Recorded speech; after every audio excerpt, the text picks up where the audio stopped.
So, what are your thoughts on the Syrian refugee crisis? I strongly disagree with President Obama's decision to allow 10,000 Syrian refugees into the United States. Somehow I am not surprised. And why do you so strongly disagree with President Obama? President Obama wants to let 10,000 refugees to come into our country.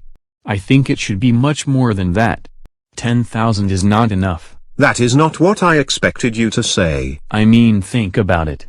France is going to welcome 30,000 refugees from Syria, and France is like the size of Texas. I think Texas should welcome 30,000 refugees, just like France.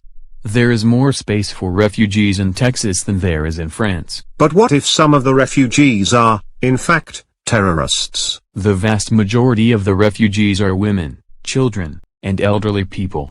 It is possible that some of the women, children and senior citizens are terrorists, but it is also possible that some of the women, children and senior citizens already in Texas are terrorists.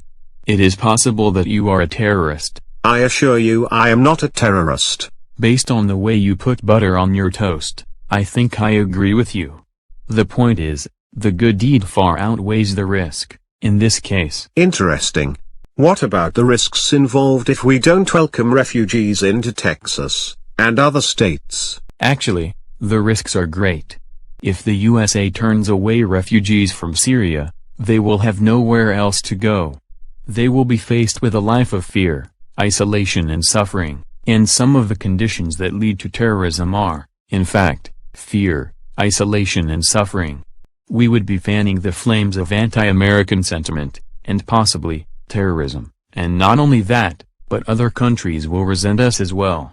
That amounts to even more anti-American sentiment, and that could lead to other countries not being willing to assist us, and cooperate, when we need them the most. Well, then, there is something we both agree on.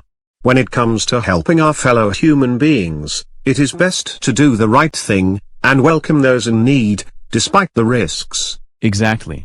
Now let's have some toast. I want to see you handle your butter knife, like a pro.